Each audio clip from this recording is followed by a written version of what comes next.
Why is Muhammad Yunus threatening to resign? What does this mean for Bangladesh? A closed-door meeting between Bangladesh's interim leader and Nobel laureate Muhammad Yunus and the chiefs of the country's armed forces has been described as an intensifying power struggle in Dhaka. Bangladeshi media reports suggest that a cold war between Yunus and the armed forces have begun, which threaten the future of the chief advisor. Yunus took charge after former Prime Minister Sheikh Hasina was ousted after a mass uprising in August 2024. In fact, there are reports that Yunus is considering stepping down.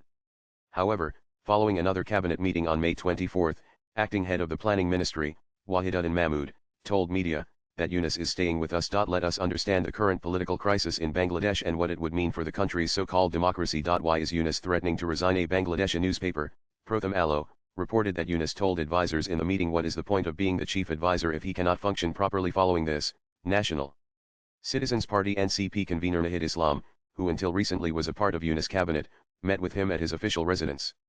We have been hearing news of Sir's Yunus' resignation. Yunus said he is thinking about it. He feels that the situation is such that he cannot work, Islam told the BBC Bangla after the meeting. Since the ouster of Hasina, the Bangladesh army has remained in control of the country. Their continued presence was necessitated by the collapse of law and order during the mass protests, including a nationwide police strike that left many stations abandoned and public order in disarray. Though the police resumed operations in mid-August, the army remained active as part of civil military consensus. Last week, Bangladesh Army Chief General Waqar Zaman urged that the elections be held in December this year, warning that prolonged deployment of the army for civil duties could hamper country's defense. The Daily Star reported that General Zaman told a high-level gathering at Dhaka cantonment that Bangladesh needs political stability, which would be only possible through an elected government, not by unelected decision-makers. Officers from across the country and at Bangladeshi UN missions reportedly joined the event, a show of unity and resolve. But Yunus has promised that polls will be held by June 2026. Meanwhile, a proposed humanitarian corridor into Myanmar's Rakhine state has also become a bone of contention between Yunus and the military. Zaman has reportedly opposed to key initiative, and said there will be no corridor. The sovereignty of Bangladesh is not negotiable.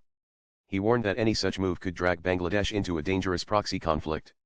Only a political government elected by the people can make such decisions, he said, as quoted by the Daily Star. The army chief has also raised concern regarding the potential foreign management of Bangladesh's main seaport, Chittagong port, and the launch of Starlink, Elon Musk's satellite internet service, which he said could compromise national security. Another sticking point between Yunus and Zaman is the appointment of former diplomat Khalilur Rahman as Bangladesh's national security advisor, a position created by Yunus to offset the military's control of security matters. Tension with political parties. The supporters of Bangladesh Nationalist Party BNP, the main opposition party, has demanded that Yunus fixes an election date, preferably in December. If the government fails to meet public expectations, it will be difficult for the BNP to continue extending its support, senior BNP leader Khandakar Mosharraf Hossain said. The National Citizen Party NCP, a student-owned party formed earlier this year, and several other political groups argue that sweeping reforms and the prosecution of former Awami League AL leaders must precede any election. Meanwhile, the BNP has launched protests and other demands, including declaring its candidate Ishraqi Hossain as the rightful winner of the disputed 2020 mayoral polls.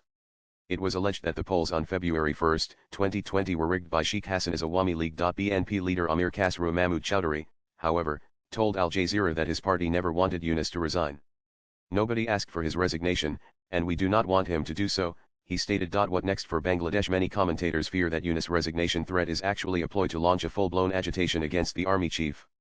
There are social media posts that show some activists preparing and planning massive agitations. Political analyst Rizal Karim Roni told Al Jazeera that Yunus' resignation reflect the weakening of unity that was formed around the post-uprising. NCP's Nahid Islam, however, believes there is a conspiracy to sabotage the democratic transition and stage another 111-style arrangement. Swipe left for next video. On January 11, 2007, the military-backed caretaker government took control of Bangladesh amid political chaos and ruled for 2 years, suspending democratic processes. It's time to see whether Muhammad Yunus can stand firm and forge a new consensus to lead Bangladesh through its second transition, or he will quit. Latest blogs.